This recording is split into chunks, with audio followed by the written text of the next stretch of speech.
hello there, Seraphim17 once again. This is my Darksiders 2 Apocalyptic difficulty video walkthrough. This is the second part to the Black Stone. It's one of the more challenging dungeons on the game, mainly for combat, because you've got the kind of mages that are carrying an urn, some kind of magic urn or lantern. And what it does is, not only can it bombard you with fire, as you've just seen, but he can spawn enemies. I'm almost 100% sure he's an enemy spawner.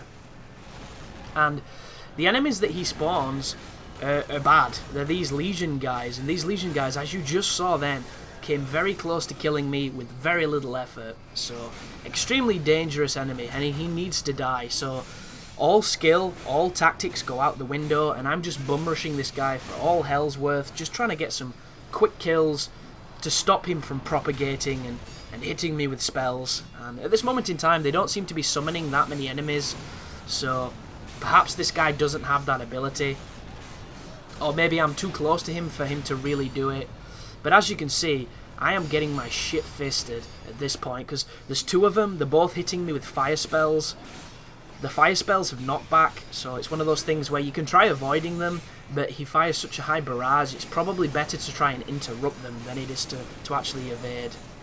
So I'm just doing all the combos I know, and they're getting very close to death here. Something's either dying there or spawning, I couldn't quite tell.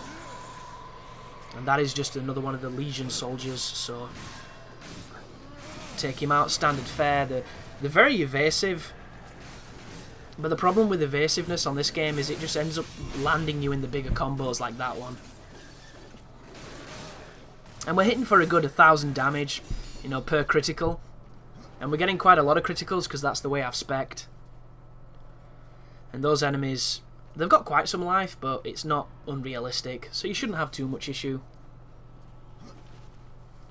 But this is the puzzle that I was mentioning on the previous one, or the previous video I should say. This is the statue mode you've got to go into. There you go, switch the forms, and we're going to take this green guy over here to do some mild platforming.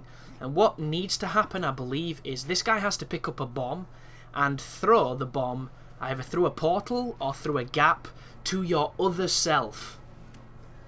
So wherever your other soul form thing is. And you'll notice there's a shit ton of guys in here. There's these maelstroms, which are the fire spell guys, and there's one behind me, and like I've mentioned this numerous times in this guide, but this has been the longest guide I've ever made.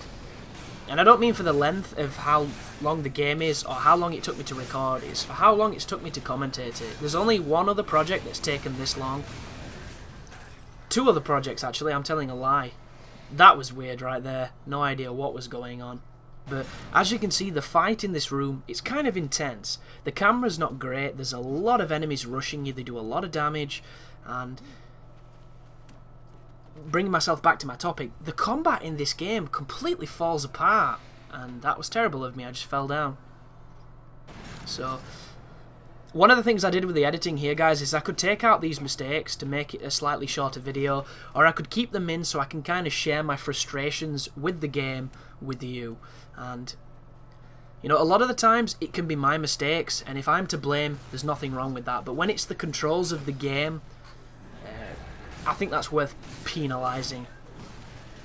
But the combat on Darksiders 2 is fun, and it seems to have depth. At first it seems like there's combos, there's different weapons, there's the possibility of chaining things, and you know, it's all optimistic, it's all cool, it's all fancy, but when you play it for an hour, you realise that the depth is just a shallow puddle. There's nothing to it at all. The combat is extremely binary and simple, and I play these games for combat more than anything. I play it for the adventure aspects because it's like Legend of Zelda, and I used to be a massive Zelda fan. But the combat on this game, it's not good. And sure, compared to, you know, a shitty game, the combat on this game probably feels like a breath of fresh air. But if you're used to playing extremely responsive, intuitive, and, you know, well applauded games for their combat mechanics, this game just feels like a piece of shit. And it does. And I don't mean that as a negative thing. It's just a case of a studio who have only got one style of combat. They've tried to enhance it, and through their enhancements, they've added a lot to it, but it's all superficial. And for a lot of people, that's enough. You know, for your average Joe who's picking this up because he thinks the cover looks badass, that's enough. That's perfect. That is exactly what that player wants. But for somebody like me, or the majority of people like me that love to jump towards a platform and then fall into lava because I couldn't quite make it, that's a fantastic moment there. I look for something more because you have to keep my attention. And if you don't keep my attention, that is the worst thing you can do. You know. And that is why I have somewhat negative things to say about my experience with this game. But that being said, I don't regret buying it, and I don't regret making this guide.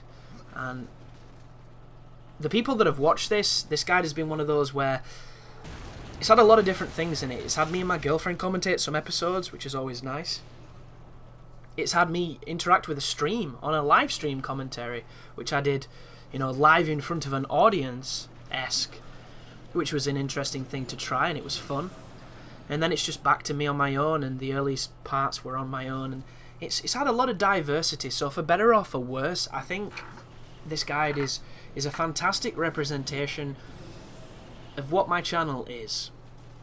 And if you're sitting watching this and you're thinking, what is this guy on about? Why doesn't he shut up? I just want to know how to get past this puzzle or this fight. Then this channel might not be for you. And there's nothing wrong with that. You know, that's one of the things that a lot of people are too immature to realize on YouTube. Just because you don't like it doesn't mean you have to hate it. It takes a lot more effort to hate something than it does to ignore it. But I do believe that is a mature distinction that not a lot of people have, and there are a majority of folk that take a lot of pride in making people feel shitty and insulting people and all that kind of counterculture stuff. And we need folks like that, because who would wash our cars? It's just a shame that they have to be so volatile to perfect strangers. But here is another pretty intense fight. You can see the enemies are really rushing me, they're knocking me back, there's a lot of particle effects happening, and that is one of those crazy spellcaster guys, the maelstroms I think they're called. The font is a little bit unreadable on this screen at the moment. But you'll see I'm ignoring every enemy and I'm focusing on this guy, and this dude has got some life. We're not even halfway through his health bar, so I go into untouchable mode and I start hitting with those gold criticals, using my scythes, using my combos, waiting for the B button prompt. There's the prompt. We kind of saw under the geometry because this angle's terrible. Can't even tell what's happening. But he's dead, and then the rest of this is just easy mop up. So do a couple of combos, do a little bit of air juggling, have a little bit of fun. And you see what I mean? When it's just one-on-one, the combat can be really fun. You can do some juggles, you can get people in some combos, but they put you in a room with 50 dudes, and then the responsiveness tanks, the stunning of your hits and the wide variety of arcs you do just doesn't help, and then you can evade 3 times without stopping. It's very strange. But do not take this for pointless negativity, folks. It's just an observation. This game is good. It's significantly better than some games I've played. I just wanted it to be great, and it isn't. And that's probably the 30th time you've heard me say that in this playthrough, in this guide. But such is the nature of the beast when this game has almost been out a year and I still haven't finished this fucking walkthrough. And that's how you know I wasn't enjoying it, because I didn't do it. So anybody who has any worries about me, you know, doing things I don't want to do or moving my channel towards a direction that isn't me, that should never be a fear on anyone's mind, because I physically can't do it. That's my phone, so I assume the podcast is done. Yep, there we go. I've just uploaded the audio file to SkyDrive, I believe it's called. I had no idea what this service was until earlier today. And it turns out it's essentially a cloud service that Hotmail does.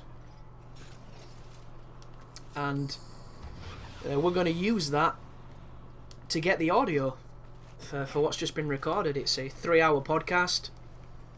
A lot of interruptions, a lot of digression, not a lot of talk about games.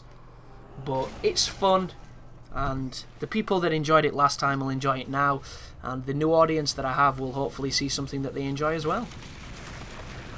But that is the end of the Blackstone. The next section is the boss fight against the guy in the chair that we're about to see. Spoiler alert. And this is the hardest part of the game coming up, so I hope to see you in the next video, and I hope the ones prior have helped. And if you're just here to listen to me ramble, there's going to be plenty more of that. So as always, you take care now.